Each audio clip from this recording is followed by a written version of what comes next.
नमस्कार। अनअकैडमी में आप सभी का स्वागत है। और 70वीं बीपीएससी इंटरव्यू की जो प्रिपरेशन है वो आप सभी की जारी है। हमारे द्वारा इसका प्रिपरेशन भी कराया जा रहा है और जो भी एस्पिरेंट्स यहाँ पर हमारे द्वारा आयोजित किए जाने वाले इंटरव्यू सेशन में भाग ले रहे हैं उनकी सहायता के लिए, जैसा कि आप सभी जानते हैं कि हमारे द्वारा जो है कुछ इंपॉर्टेंट बिहार से रिलेटेड जो करंट अफेयर्स हैं और जो इंपॉर्टेंट बातें हैं वो अपलोड की जा रही है ताकि आपको अपने आपके इंटरव्यू में सहायता मिल सके। और इसी क्रम में मैंने इससे पहले इकोनॉमिक सर्वे को लेकर के काफी डिस्कशन किया था आपसे, क्योंकि इंटरव्यू में बिहार राज्य का जो इकोनॉमिक कंडीशन है, हर जो अलग अलग सेक्टर है उसका जो इकोनॉमिक कंडीशन है, उनमें क्या बढ़ोतरी हो रही है, क्या कमियां हैं, इसको लेकर के आपसे क्वेश्चन पूछे जाएंगे, जहां पर एक सही जवाब देने के लिए आपके पास डेटा होना बहुत ही जरूरी है। तो रियल सिनारियो आपको पता होनी चाहिए कि बिहार स्टेट की रियल सिनारियो है क्या हर सेक्टर में और कैसे उसमें आगे बढ़ा जा सकता है। इसी क्रम में आज जो हम लोग डिस्कशन करने वाले हैं वो है बजट। जो 25-26 का बजट बिहार सरकार ने पेश किया, उनमें भी कुछ ऐसी बातें हैं और हो सकती हैं जहां से आपको जो है इंटरव्यू में क्वेश्चन पूछा जाए, या फिर एजुकेशन को लेकर के बिहार सरकार क्या कर रही है, कैसे उसको और बढ़ावा दिया जाए। तो हमें अपने बजट को भी पूरी अच्छे तरीके से देख करके जाना है। कम से कम जहां पर बिहार सरकार ने काफी अच्छा काम किया है, जहां पर बिहार ने काफी अच्छा प्रोग्रेस किया है, वो बातें आपको पता होनी चाहिए। तो आज के इस सेशन में हम रिव्यू करेंगे बिहार के बजट की। और बजट से याद रखिएगा, अगर आपको बजट का अच्छा खासा ज्ञान है, बजट के बारे में आपको पता है, तो कहीं ना कहीं ये आपके लिए प्लस पॉइंट है, क्योंकि आप एक सही विश्लेषण जो है किसी भी क्वेश्चन का वहां पर कर सकते हैं। तो इंटरव्यू सेशन में बिहार के बजट से आपको काफी सारा डेटा मिल जाएगा। बिहार और बाकी के राज्यों के बीच में क्या अंतर है, क्या डिफरेंसेस है, ये भी आपको पता चल जाएगा। बिहार के कुल जीडीपी का कितना हिस्सा एजुकेशन में जा रहा है, कितना हिस्सा हेल्थ में जा रहा है, ये सब बातें आपको पता होनी चाहिए। तो आज के इस सेशन में हम लोग जो है, जो बिहार का बजट है उसके जो इंपॉर्टेंट पॉइंट्स है उसको डिकोड करेंगे, उसको मैं आपको बताऊंगा कि क्या क्या बातें आपको कम से कम इंटरव्यू में जाने से पहले देख लेनी है। तो शुरू करते हैं आज के सेशन को। तो इकोनॉमिक सर्वे के बाद हम लोग जो है चर्चा करने वाले हैं बिहार के बजट के ऊपर। आपको पता भी होगा, लेकिन हाँ, एक बार इंटरव्यू में जाने से पहले आपको फिर से एक बार जो है इसे बहुत ही अच्छी तरीके से देख करके जाने की आवश्यकता है। तो अगर हम बिहार बजट की बात करेंगे, तो सबसे जो पहला और इंपॉर्टेंट पॉइंट है वो आपको यही ध्यान में रखना है कि पिछले वित्तीय वर्ष के मुकाबले, पिछले साल के मुकाबले जो बिहार का कुल बजट है उसमें कितना प्रतिशत का वृद्धि हुआ है। जो बजट में वृद्धि ये बताता है कि हाँ, स्टेट में जो है कहीं ना कहीं डेवलपमेंट हो रहा है, क्योंकि टैक्स कलेक्शन बढ़ रहा है, डायरेक्ट इनडायरेक्ट। इसके कारण क्या है, सरकार के पास पैसे आ रही है और बजट का आकार भी धीरे धीरे बढ़ता जा रहा है। तो यहां पर अगर आप देखोगे तो जो बजट पेश किया गया है उसमें कहा गया कि जो 2025-26 का जो बजट पेश किया गया फाइनेंस मिनिस्टर के द्वारा, यहां पर आप देखोगे उन्होंने ये कहा कि जो बिहार का अभी का जो बजट है उसकी जो उसका जो वॉल्यूम होगा वो कितना होगा, 3.17 लाख करोड़। यानी कि जो इस साल का, इस फाइनेंशियल ईयर का जो बजट पेश किया गया था उसका जो वॉल्यूम अगर आपको याद रखना है तो कितना है, रुपीस 3.17 लाख करोड़ का। तो ये जो है आप देखोगे सबसे इंपॉर्टेंट तरीके से पहले तो आपको यहां पर ध्यान रखना है। और इसको अगर कंपेयर करेंगे हम पिछले साल के मुकाबले, तो पिछले साल कहा जा रहा है कि जो बिहार का बजट था वो लगभग लगभग 2.79 लाख करोड़ के आसपास था। कितना था, 2.79 लाख करोड़ के आसपास। और इसमें लगभग जो है 13% की क्या हुई है, बढ़ोतरी हुई है। और ये बढ़ करके कितना हो गया है, 3.17 लाख करोड़ के आसपास। आपको एग्जैक्ट वैल्यू याद कर रखने की जरूरत नहीं है, लेकिन आपको जो इंक्रीमेंट हुआ है पिछले साल के जो बजट आउटले था, है ना, और इस साल का जो बजट का एस्टिमेट रखा गया है, उनमें क्या जितना प्रतिशत की वृद्धि हुई है वो कम से कम आपको पता होना चाहिए। तो लास्ट ईयर आप देखोगे 2.79 लाख करोड़ था बिहार का बजट, जिसमें 13% का इंक्रीमेंट हुआ और ये बढ़कर कितना हो गया, 3.17 लाख करोड़। तो थोड़ा सा इस बातों को आपको ध्यान में रखना है, कम से कम ये बेसिक जानकारी आपको होनी चाहिए। कभी भी इंटरव्यू पैनल में से कोई भी व्यक्ति आपको इसके बारे में पूछ सकता है, बिहार के बजट के बारे में। ठीक है, तो ये सारी बातें आपको ध्यान में रखनी है। किस सेक्टर को कितना एलोकेट हुआ वो तो मैं आपसे बात करूंगा ही। जब हम बजट की बात करते हैं तो थोड़ा सा आपको ये देख करके जरूर जाना है कि आखिर बिहार का जो बजट है उसमें बिहार सरकार की कमाई कहां कहां से होती है, किसका हिस्सेदारी कितना है, और बिहार सरकार कहां अपना पैसा जो है क्या करती है, खर्च करती है। काफी इंपॉर्टेंट हो जाता है ये। तो ये जो इन्फोग्राफिक्स है वो आप थोड़ा सा एक बार जरूर रिव्यू कर लेंगे, जो भी इंटरव्यू अभी यहाँ पर फेस करने वाले हैं, कि आखिर बिहार में जो सरकार है, बिहार सरकार की कमाई कहां कहां से होती है। तो आपको अप्रोक्सीमेटली आपको ध्यान में रखना है। जैसे यहां पर आप देखोगे कि जो टैक्स से आमदनी है उसका जो आप देखोगे प्रतिशत हिस्सेदारी है, वेटेज है, वो कितना है 18.77। 18.77 सबसे ज्यादा अगर आप देखोगे तो टैक्स से जो पैसा है वो बिहार सरकार को मिलता है। और इसके बाद अगर आप देखोगे तो 17.58 जो है हिस्सेदारी किसकी है, केंद्रीय करों में हिस्सेदारी। तो जो सेंट्रल टैक्स होता है वहां से जो पैसा बिहार को मिलता है, तो बिहार के कुल आमदनी में उसकी जो प्रतिशत है, उसका जो हिस्सेदारी वो कितना है, 17.58% के आसपास है। तो टैक्स से आमदनी है लगभग 18% के आसपास, हम लोग अप्रोक्सीमेट याद रखना 18%। उससे 1% कम यानी कि 17%, 17.5% आप देखोगे तो केंद्रीय करों में जो बिहार सरकार की हिस्सेदारी है वहां से पैसा आता है। और अगर सबसे बड़ा हिस्सेदारी है अगर, तो आप देख सकते हो वो क्या है, आप देख सकते हो 43.68 जो परसेंट जो बजट आमदनी में जो हिस्सेदारी है वो किससे है, आम लोगों से कर्ज। आम लोगों से कर्ज 43.68 यानी लगभग 43% जो है आप देखोगे रुपया कहां से आता है, तो आम लोगों से कर्ज। जिसका मतलब क्या है कि कहीं ना कहीं जो ट्रेजरी बिल्स हैं या फिर जो गवर्नमेंट सिक्योरिटी हम लोग जिसको बोलते हैं वो बेच करके बिहार सरकार क्या कर रही है, जनता के बीच में उसको बेच करके बिहार सरकार जो पैसा लेकर के आती है उससे उसका काम क्या है, चल रहा है। तो थोड़ा सा आपको देख लेना है। इसके अलावा आप देखोगे कि केंद्र से जो मदद मिलती है, जो ग्रांट मिलता है बिहार सरकार को, वो भी कितना है 17% के आसपास। तो थोड़ा सा एक बार जरूर इस ब्रेकवे को देख लीजिएगा, है ना। ऋणों की वसूली से 0.17%। तो कहने का मतलब यह है कि आप जाएंगे जब इंटरव्यू में तो सबसे पहले आपको देख लेना है कि बिहार सरकार की आमदनी का मुख्य स्रोत क्या है, मुख्य स्रोत क्या है।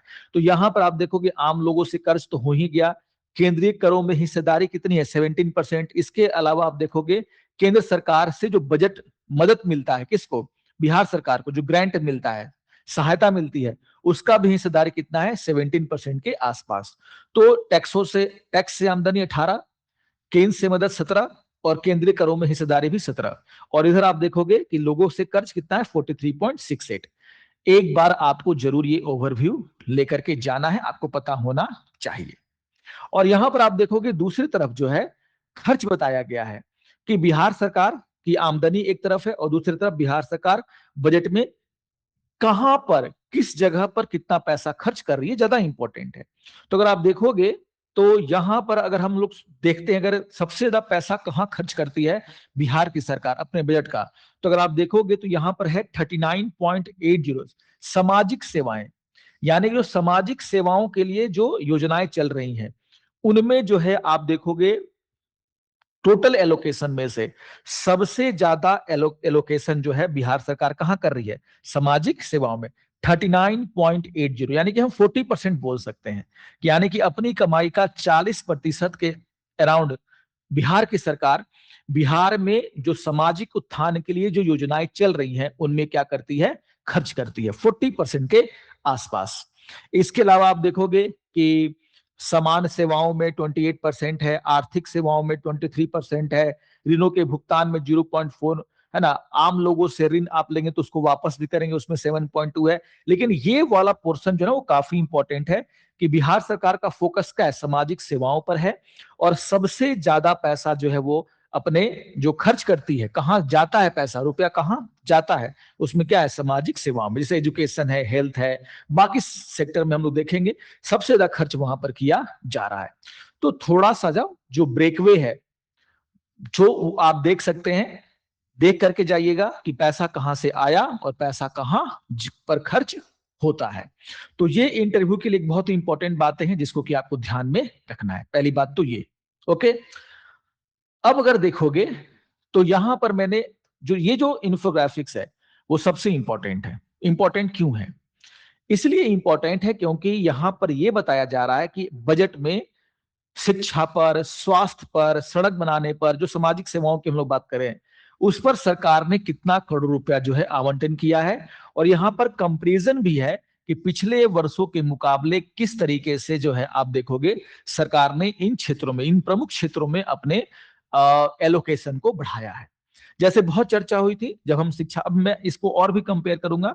जब हम एजुकेशन की बात करते हैं, जब हम एजुकेशन की बात करते हैं तो आप देखोगे शिक्षा पर जो है बिहार सरकार उसको काफी महत्व देती है। और आप देखोगे कि 2024 में शिक्षा पर जो है 54,000 करोड़, आप बोल सकते हैं अप्रोक्सीमेटली 54,000 करोड़, है ना, के लगभग जो है आप देखोगे खर्च जो है किया जा रहा था। 54,605 करोड़ है, आप अप्रोक्सीमेट याद रखेंगे। 54,000 करोड़ के आसपास, 54,500 करोड़ के आसपास जो खर्च किया जा रहा था। और इस बार के बजट में भी आप देखोगे शिक्षा को जो है 60,000 करोड़ के आसपास दिया गया है। तो यहां पर आपको ध्यान ये बताता है, आपसे जब पूछा जाएगा कि क्या बिहार सरकार शिक्षा के लिए कुछ कदम उठा रही है, अब बिहार में जो शिक्षा को लेकर के जो प्रॉब्लम्स चल रहे हैं उसके सोल्यूशन में बिहार सरकार ने क्या किया है, तो आपको अपने आंसर में ये डेटा देना होगा। आपको बताना होगा कि लगातार आप देखोगे कि शिक्षा में बिहार सरकार ने बजट के एलोकेशन को बढ़ाया है। जैसे 24 में अगर आप देखोगे तो कितना था एलोकेशन, 54,000 करोड़ के आसपास था, जबकि इस बार जो एलोकेशन है वो 60,000 करोड़ को पार कर चुका है। यानी कि बिहार सरकार के प्राथमिकताओं में से एक प्राथमिकता क्या है, शिक्षा। आप उसी तरीके से देख सकते हो स्वास्थ्य, शिक्षा और स्वास्थ्य दो बहुत ही इंपॉर्टेंट बातें होती हैं किसी भी स्टेट के लिए और एक एज अ कंट्री।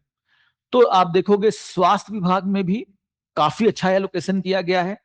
कहा जा रहा है कि पिछले बार जो है 14,000 करोड़ रुपए इसको एलोकेट किए गए थे, और अब जो है इसे बढ़ा करके कितना कर दिया गया है, 20,000 करोड़ कर दिया गया है। तो देखिए जिस भी स्टेट में शिक्षा और स्वास्थ्य पर ज्यादा खर्च होगा, यानी कि सामाजिक योजनाओं पर वो स्टेट क्या कर रहा है, काफी अच्छा खासा खर्च कर रहा है। और बिहार की दो समस्याओं में से एक बहुत बड़ी समस्या क्या है, शिक्षा की है और किसकी है, स्वास्थ्य की है। और ऑब्वियसली यहां पर बिहार सरकार इसको डील करने का प्रयास कर रही है। और बिहार सरकार ने लगातार पिछले 2 वर्षों में अगर आप देखोगे तो क्या किया है, शिक्षा और स्वास्थ्य पर एलोकेशन को बढ़ावा दिया है। डेटा आपको याद होना चाहिए। वही उसी तरीके से आप देखोगे जो इंफ्रास्ट्रक्चर है, किसी भी राज्य के विकास के लिए उसका जो इंफ्रास्ट्रक्चर होता है वो काफी अहम भूमिका निभाता है। और इंफ्रास्ट्रक्चर में भी आप देखोगे अच्छा खासा एलोकेशन बढ़ाया गया है, बहुत अच्छा खासा एलोकेशन। देखिए 24 में जो है लगभग 7,723, यानी कि 7,000 करोड़ के आसपास इसका बजट था, लेकिन इसे बढ़ा करके सीधे 17,000 करोड़ कर दिया गया, यानी कि 10,000 करोड़ जो है सीधे सीधे यहां पर, है ना, बढ़ोतरी की गई है। तो सड़क और पुल में भी आप देखोगे अच्छा खासा एलोकेशन हुआ है। गृह विभाग का भी एलोकेशन बढ़ाया गया है। ग्रामीण विकास में आप देखोगे थोड़ी सी कमी आई है, ठीक है ना।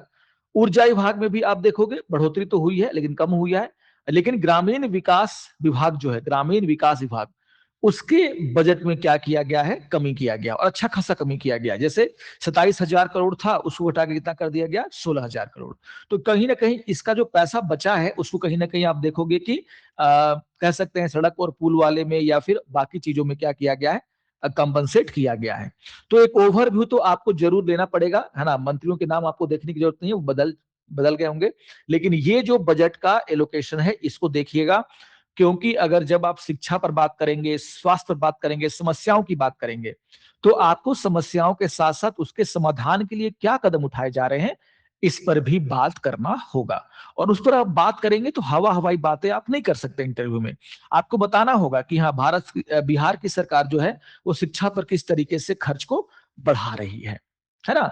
तो ये जो इंफोग्राफिक्स मैंने आपको दिया है इसको आप अच्छे तरीके से क्या करेंगे, रिव्यू करेंगे। ये आपको कुछ बहुत ही इंपॉर्टेंट पॉइंट्स देगा जिसका उपयोग आप कहां कर सकते हैं, अपने इंटरव्यू में कर सकते हैं। ओके, ये बात आपको ध्यान में रखना है। अब आप देखिएगा कि जो मैंने सेक्टर वाइज यहां पर दिया था वही चीज और डिटेल में जो है यहां पर भी है, यहां पर परसेंटेज वाइज दे दिया गया है। ठीक है, तो इसको थोड़ा सा ध्यान में रखेंगे। तो एजुकेशन है, रूरल डेवलपमेंट है, हेल्थ एंड फैमिली है। एक बार इसको जो है क्या कीजिएगा, आप डाउनलोड करके जरूर पढ़ लीजिएगा कि किस तरीके से यहां पर आप देखोगे 2023-24 का जो एक्चुअल बजट है, एक्चुअल डेटा है, उसको कंपेयर किया गया है 2025-26 के जो बजट एस्टिमेट है उससे। तो थोड़ा सा और आपको देखोगे ओवरव्यू देखने को मिल जाता है, एक सही पिक्चर जो यहाँ पर क्या हो जाती है, क्रिएट हो जाती है।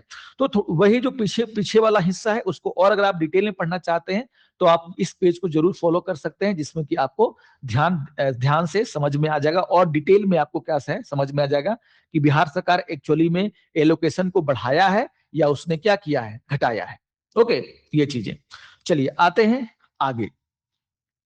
जैसे आप देख सकते हो कि education, sports, arts and culture, अगर आप देखोगे इसमें जो 2024-25 का जो रिवाइज एस्टिमेट है वो 79,000 करोड़ का है। कितना है? 79,000 करोड़ का।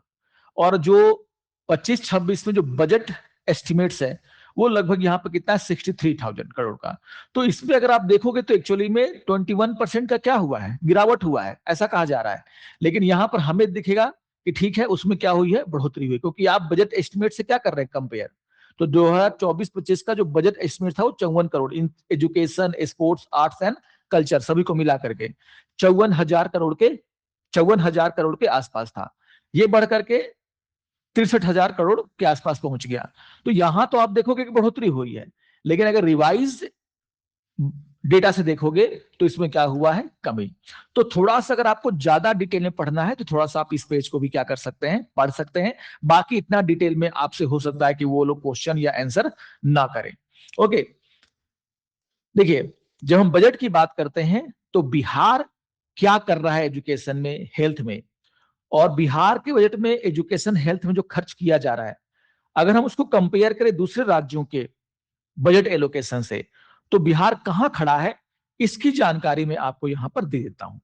क्योंकि अगर आपसे पूछा जा सकता है कि एजुकेशन में बिहार सरकार जो कार्य कर रही है उसके बारे में चर्चा कीजिए, तो आपको ये बता सकते हैं कि ठीक है, एजुकेशन में लगातार बजट एलोकेशन को बढ़ाया गया है, अच्छा खासा सरकार क्या करती है, बजट में एलोकेशन करती है। लेकिन दूसरे राज्य क्या कर रहे हैं, इससे भी तो आपको कंपेयर करना होगा।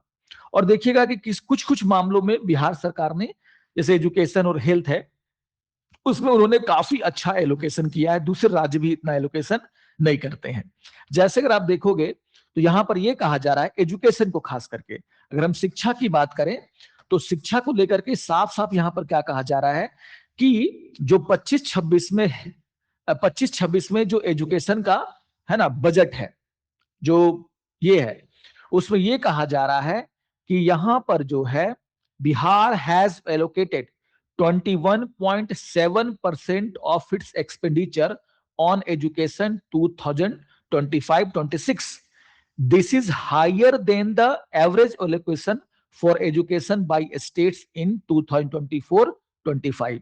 कहने का मतलब है, इसको हम आम भाषा में ये कह सकते हैं कि बिहार की सरकार एजुकेशन के लिए जितना एलोकेशन कर रही है, अगर हम उसको दूसरे स्टेट के एलोकेशन से देखें, बाकी के जो हमारे देश के स्टेट है उसके कंपैरिजन करें, उनके बीच में कंपैरिजन करें, तो हम देख रहे हैं कि बाकी जो स्टेट्स हैं बिहार को छोड़ करके, उनका अगर एवरेज निकाला जाए तो जितना वो बढ़ोतरी कर रहे हैं उससे ज्यादा जो है एलोकेशन कौन कर रहा है, बिहार का सरकार। यानी कि एजुकेशन के मामले में हम कह सकते हैं कि जो बाकी जो स्टेट्स हैं भारत के, उनसे ज्यादा कहीं ना कहीं हमने इंक्रीमेंट भी कर रहे हैं हर साल, और ज्यादा हम पैसा एलोकेट कर रहे हैं एजुकेशन के सेक्टर में। इससे ये बात पता चल जाती है कि बिहार सरकार की प्रायोरिटी क्या है। तो एजुकेशन के मामले में कहीं ना कहीं बिहार की जो स्थिति है वो काफी अच्छी बताई जा सकती है। और जो एवरेज एक्सपेंडिचर है या फिर एवरेज एलोकेशन है बजट में रेस्ट ऑफ द स्टेट्स का, बिहार को छोड़ करके, उनसे कहीं ना कहीं बिहार का डेटा क्या है, थोड़ा सा ज्यादा है। ये बात यहां पर साफ साफ पता चल रहा है। ओके, इसके अलावा हेल्थ में भी आप देखोगे यही बात कही जा रही है। जैसे बिहार के बारे में कहा जा रहा है कि बिहार जो है अपना जो एक्सपेंडिचर है उसका लगभग 6.6% जो है वो क्या कर रहा है, हेल्थ में खर्च कर रहा है। जबकि बाकी जो स्टेट हैं अगर उनका एवरेज निकाला जाए तो उनका निकलता है 6.2%। 6.2%। तो कहा जा रहा है कि Bihar has allocated 6.6% of its expenditure on health in 2025-26। यानी कि जो भी एक्सपेंडिचर है, जितना भी एलोकेट किया गया एक्सपेंडिचर के लिए पैसा, उसमें से 6.6% हम किस पे खर्च कर रहे हैं, बिहार सरकार किस पे खर्च कर रही है, हेल्थ पर खर्च कर रही है। जबकि बाकी जो स्टेट्स हैं बिहार को छोड़ करके, जो हमारे देश में स्टेट्स हैं, उनका अगर एवरेज निकाला जाए तो वो अपने बजट में सिर्फ अपने एक्सपेंडिचर का 6.2% ही क्या करते हैं, हेल्थ पर खर्च करते हैं। तो हेल्थ के मामले में भी आप देखोगे कि बिहार सरकार जो एक्सपेंडिचर कर रही है हर साल, उसका एक अच्छा खासा जो प्रतिशत है वो कहां खर्च करती है ना, हेल्थ पर खर्च करती है। तो एजुकेशन और हेल्थ के मामले में तो आप देखोगे बिहार सरकार के बारे में कहा जाता है कि वो अच्छा खासा क्या कर रही है, खर्च कर रही है। ठीक है, दूसरे राज्यों के मुकाबले इसकी खर्च करने की जो स्थिति है वो क्या है, अच्छी है। तो ये बात आपको पता होनी चाहिए इंटरव्यू में जाने से पहले, क्योंकि जब आप ये दावा करेंगे तो ये सही दावा होना चाहिए, है ना। आप इतना ही बोल दें कि हाँ, एजुकेशन और हेल्थ में अगर देखा जाए तो जो एवरेज एक्सपेंडिचर है बाकी रेस्ट ऑफ द स्टेट्स का, उससे कहीं ज्यादा, उससे ज्यादा खर्च कर रहा है कौन, बिहार सरकार, इन दो सेक्टर में, एजुकेशन और हेल्थ में। तो ये आप बता, ये एक सटीक विश्लेषण होगा, सही विश्लेषण होगा, जिसको वहां पर पैनल भी समझता होगा। ओके, इसके अलावा आप देखोगे रूरल डेवलपमेंट है, यहां पर क्या कहा जा रहा है कि Bihar has allocated 10.3% of its expenditure on rural development in 2025-26। और यहां पर भी आप देखोगे कि जो एवरेज एलोकेशन जो बाकी स्टेट्स करते हैं, उनका एवरेज देखा जाए तो मात्र कितना है, 5.1%। 5.1%। तो कहीं ना कहीं डबल हम क्या कर रहे हैं, बिहार एलोकेट कर रहा है एक्सपेंडिचर का हिस्सा।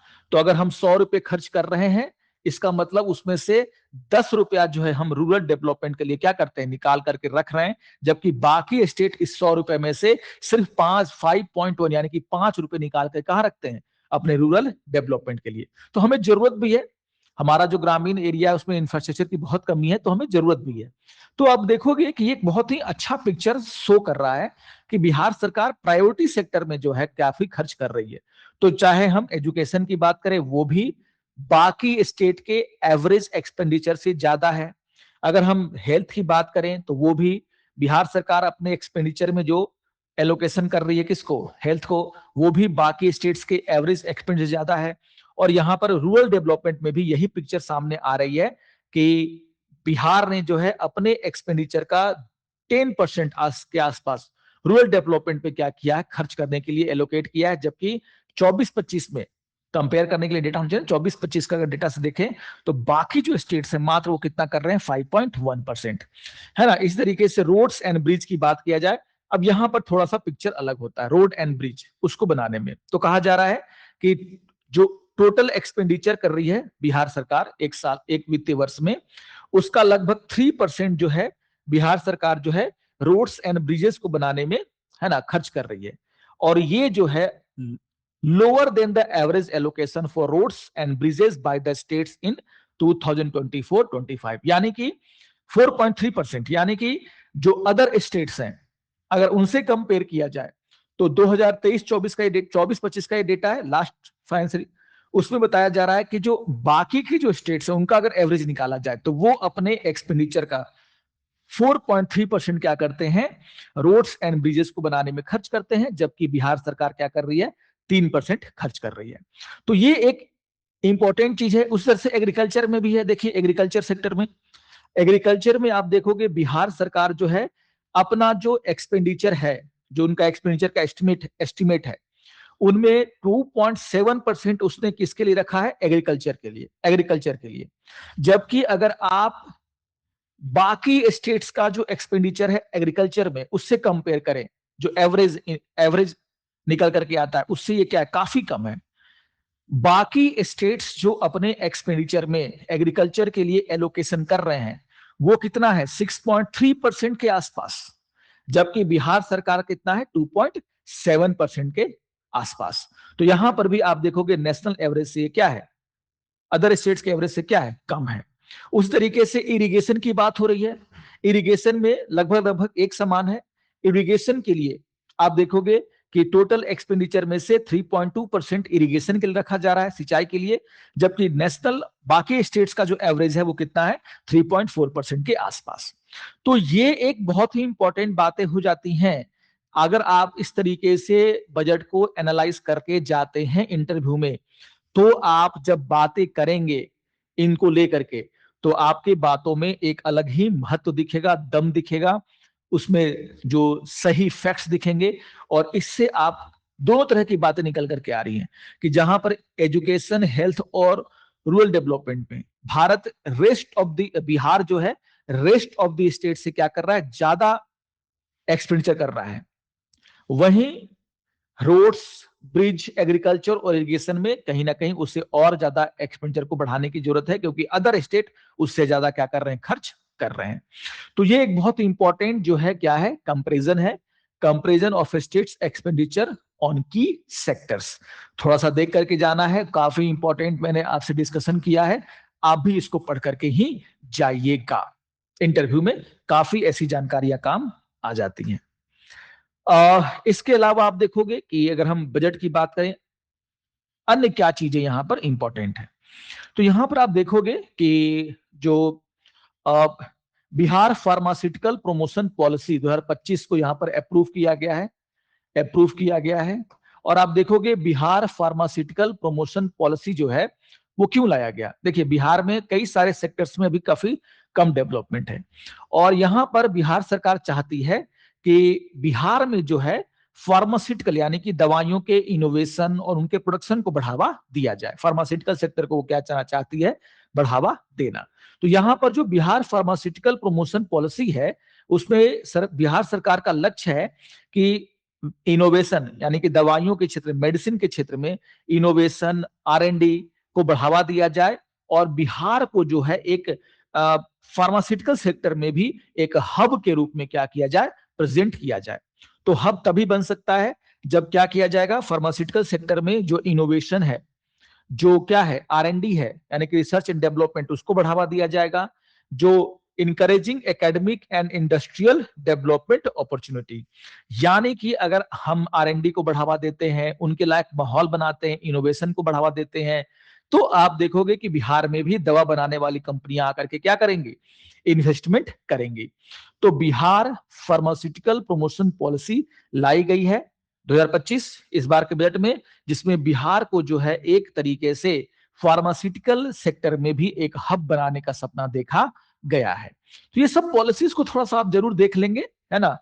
अंदर नहीं जाना है कि आप, ठीक है, अगर आपसे स्पेसिफिक क्वेश्चन पूछ लिया गया कि फार्मास्यूटिकल सेक्टर में को बढ़ाने के लिए बिहार सरकार क्या कार्रवाई कर रही है या फिर क्या उसके पॉलिसीज है, तो एक बार इस पॉलिसी को आप लोग जरूर डाउनलोड कीजिएगा बिहार सरकार के वेबसाइट से, और कुछ इंपॉर्टेंट बातों को वहां से छांट लीजिएगा, हो सकता है कि आपको वहां पर मदद मिल जाए। इसके अलावा आप देखोगे कि जो Bihar plastic manufacturing promotion policy भी इस बजट में लेकर के आया है बिहार सरकार। क्या है, Bihar plastic manufacturing promotion policy. नाम से ही समझ में आ रहा है कि जो प्लास्टिक मैन्युफैक्चरिंग सेक्टर है उसको भी बिहार सरकार टारगेट कर रही है ना, ताकि बिहार में जो है इन्वेस्टमेंट आ सके, मैन्युफैक्चरिंग को बढ़ावा दिया जा सके। और यहां पर जो है बिहार जो है जो एक प्लास्टिक मैन्युफैक्चरिंग का हब बनने का भी क्या करेगा, प्रयास करेगा।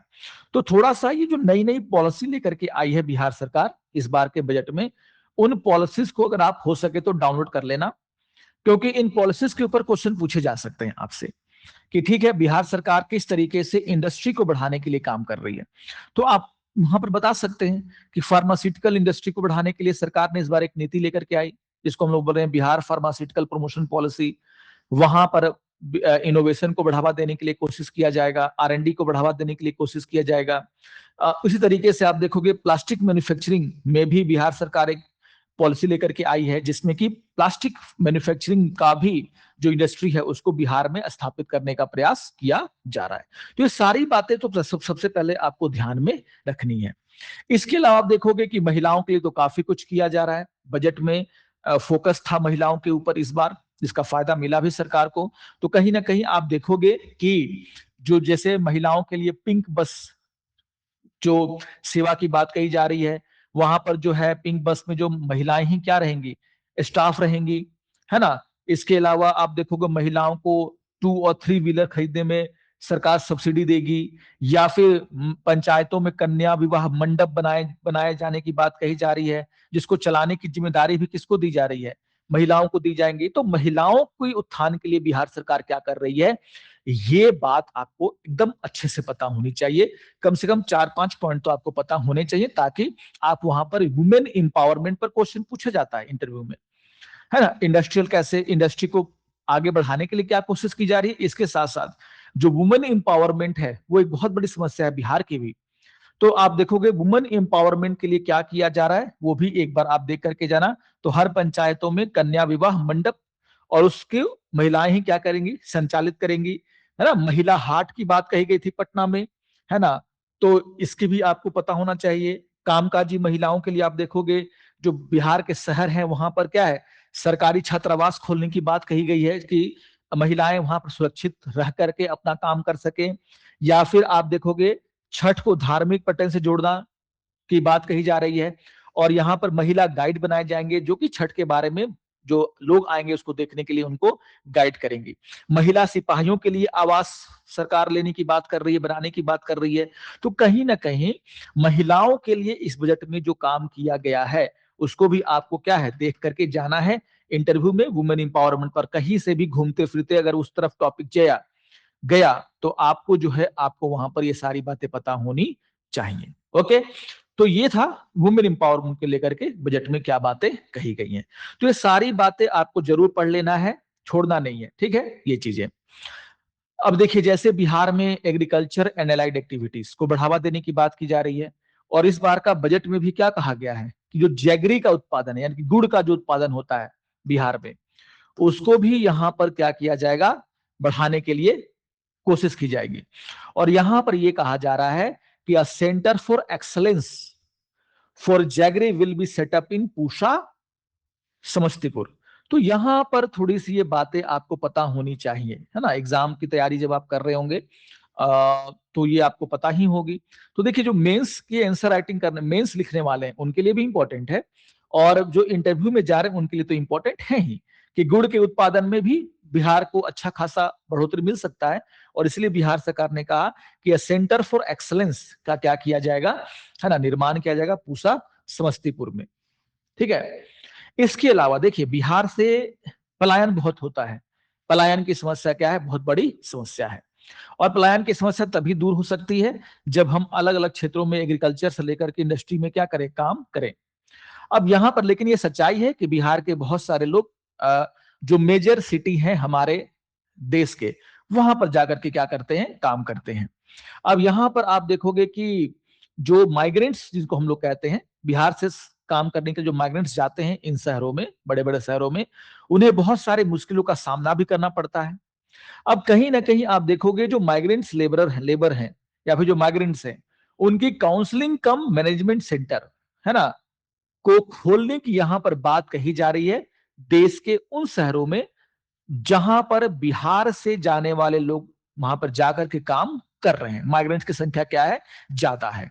तो उनको अगर कोई प्रॉब्लम होती है तो उनकी काउंसलिंग के लिए, उनके और भी प्रॉब्लम को सॉल्व करने के लिए एक सेंटर खोलने की बात कह रही है कौन, बिहार सरकार। और यहां पर ये सेंटर जो है Hyderabad, Bengaluru, Mumbai, Delhi, Delhi NCR, Kolkata, Guwahati, Surat, Ludhiana, Coimbatore and Chennai जैसे जो शहर हैं वहां पर खोलने की बात कही गई है। तो जो माइग्रेंट वर्कर हैं कहीं ना कहीं उनको बहुत सारी तकलीफों का सामना करना पड़ता है, और बिहार सरकार ने इस बजट में ये कहा था कि हम क्या करेंगे, उनकी सहायता के लिए, काउंसलिंग के लिए जो है एक सेंटर की स्थापना करेंगे इन प्रमुख शहरों में।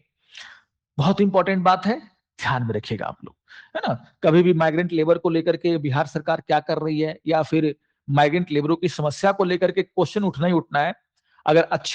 अगर आपको पैनल मिला है और पैनल सही में बिहार की समस्याओं पर बात करना चाह रहा है, तो ऑब्वियसली आप देखोगे कि बात होगी किसकी, माइग्रेंट्स वर्कर की।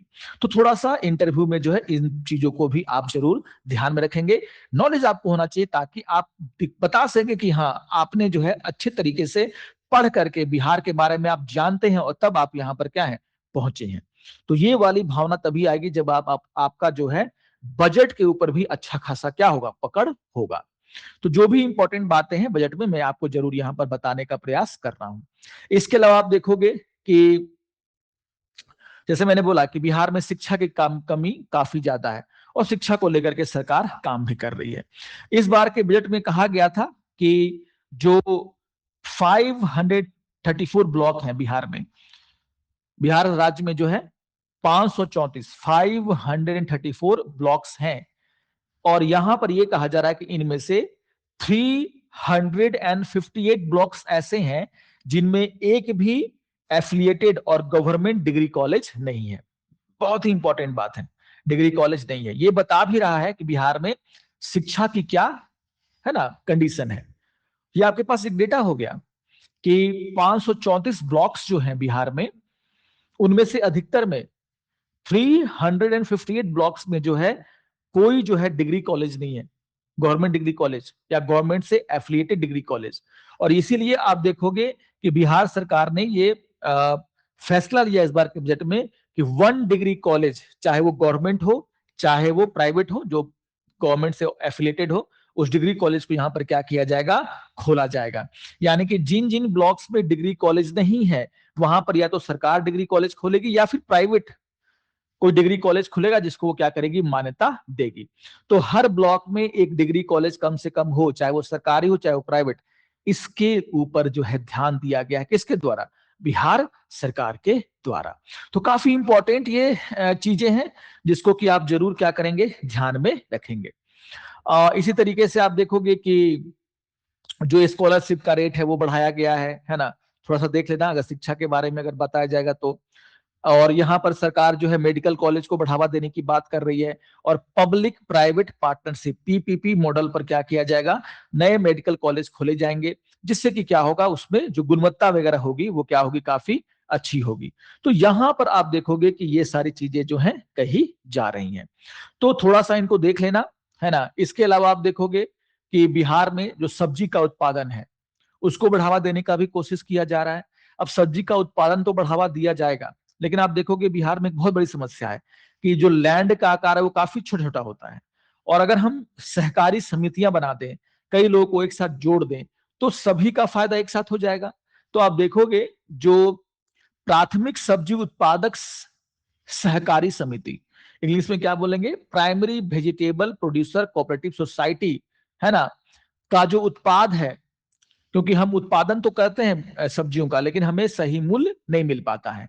तो आप देखोगे कि बिहार सरकार ये कोशिश करेगी कि जो भी कोऑपरेटिव सोसाइटीज हैं जो सब्जियों का उत्पादन कर रही हैं उनको सही दाम मिले जिससे कि फार्मर्स क्या हो इनकरेज हो और फार्मर इनकरेज होकर के क्या करें सब्जियों का उत्पादन करें जिससे उनका जो इनकम है वो क्या हो और भी बढ़े। तो सब्जी उत्पादन को बढ़ावा देने के लिए सरकार ये कोशिश करेगी कि जो सब्जी उत्पादन करने वाले किसान है उनको उचित मूल्य जो है मिल सके। अब इसको हेल्प करेगा कौन, बिहार की सरकार। और ये हेल्प करने के लिए आप देखोगे कि Bihar state vegetable processing and marketing cooperative federation limited जो है वो क्या करने वाला है, हेल्प करने वाला है। और क्या किया जाएगा, क्या कहा जा रहा है, ये सुधा के आउटलेट आप देखोगे बिहार में जो दूध के विक्रय को बेचने के लिए जगह जगह पर सुधा के आउटलेट खुले हुए हैं, आप सभी जानते हैं। और वहां से आप देखोगे सुधा के मिल्क जो है वो आपको मिलते हैं। उसी तरीके से सुधा तरकारी सुधा आउटलेट है ना, नाम क्या रखा जाएगा उसका, तरकारी सुधा आउटलेट। तो बिहार के अलग अलग शहरों में हिस्सों में क्या किया जाएगा, सब्जी बेचने के लिए केंद्र खोले जाएंगे जिनका नाम क्या रखने की बात कही जा रही है, तरकारी सुधा आउटलेट।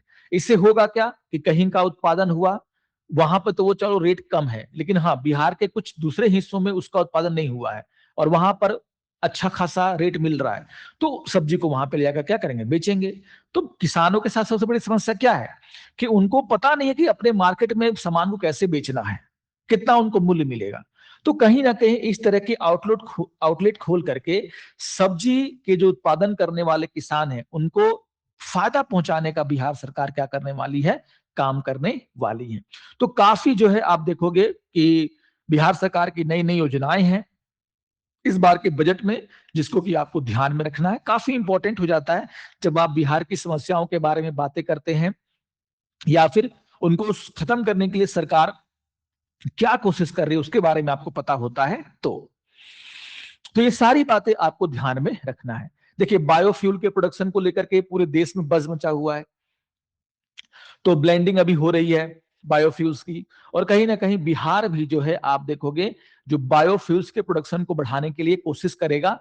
और यहां पर आप देखोगे biofuel production promotion amendment policy 2025 को यहां पर क्या किया गया है, इंट्रोड्यूस कर दिया गया है। तो याद रखिएगा, बायोफ्यूल का जो उत्पादन है उसको भी बढ़ाने का प्रयास किया जा रहा है।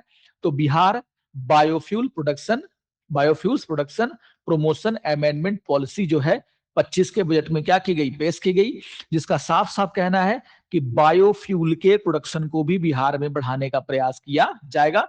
खेती वाले इलाके काफी ज्यादा हैं, इससे भी किसानों को क्या होगा, फायदा होगा।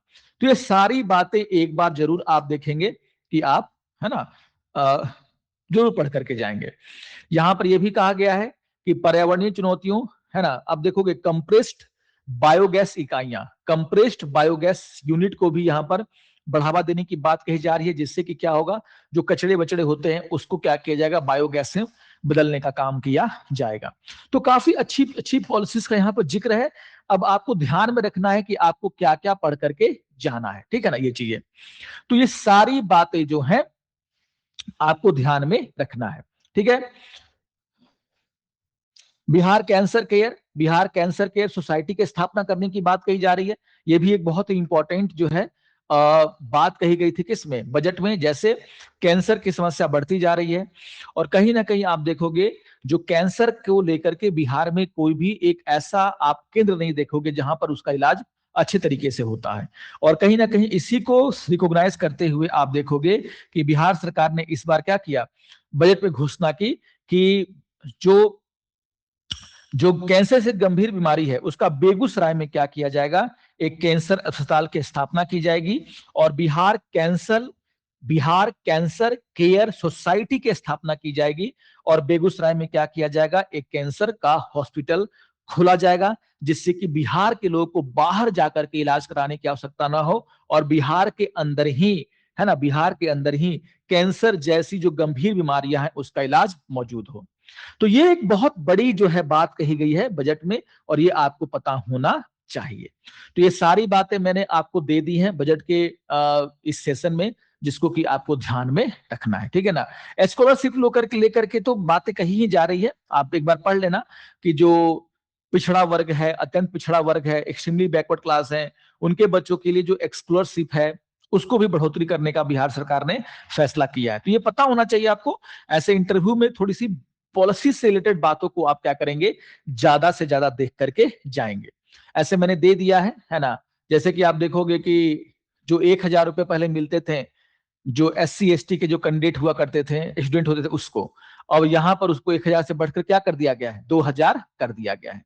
तो इस तरह की छोटी छोटी बातें भी हैं, लेकिन मैं आपको ये राय दूंगा कि आप जब इंटरव्यू में जाएं तो जो पॉलिसीज रिलेटेड जो बातें हैं उसको जरूर ध्यान में रख करके जाएं। जैसे बायोफ्यूल को लेकर के, है ना, फार्मास्यूटिकल को लेकर के, प्लास्टिक इंडस्ट्री को लेकर के, तो अलग अलग जो पॉलिसीज बिहार सरकार ने बजट में पेश की है, एक तो आपका फोकस उस पर होना चाहिए। दूसरा, जो मेन मेन बातें मैंने आपको बताई हैं वो मैंने बताने का काम किया है, उसको आप जरूर देख ही लेंगे। साथ ही साथ जो मैंने शुरू में एनालिसिस किया कि पैसा कहां से आता है, पैसा कहां खर्च होता है, किस डिपार्टमेंट में कितना पैसा बिहार सरकार लगा रही है, दूसरे जो राज्य हैं उसके मुकाबले कौन कौन से ऐसे सेक्टर हैं जहां पर बिहार सरकार ने ज्यादा फंड एलोकेट करती है ऑन एवरेज, और कहां पर और ज्यादा एलोकेट करने की आवश्यकता है, थोड़ा सा जो है इसको लेकर के जरूर आप जो है ध्यान रखेंगे।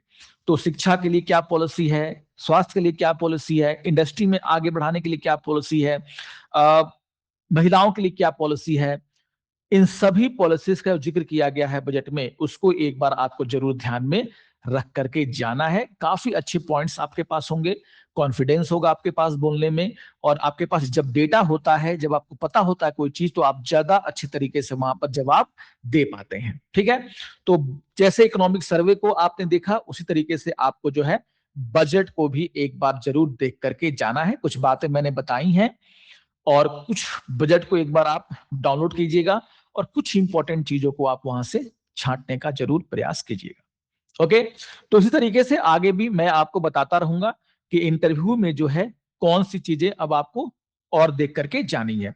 तो अभी तो हमने इकोनॉमिक सर्वे पूरा किया, बजट पूरा किया है। बिहार से जो रिलेटेड न्यूज है पिछले 5-6 महीनों में, उसको भी मैं कोशिश करूंगा कि मैं आपको इसी सेशन में क्या कराऊं, रिवाइज करा दूं, जिससे कि जब आपका इंटरव्यू में आप जाओगे तो जो बड़ी बड़ी बातें हुई, जैसे रामसर स्थल हुआ है, और इस तरह की जो चीजें हुई हैं बिहार को लेकर के स्पेसिफिक जो हुई हैं, वो भी आपको जरूर ध्यान में रखना है।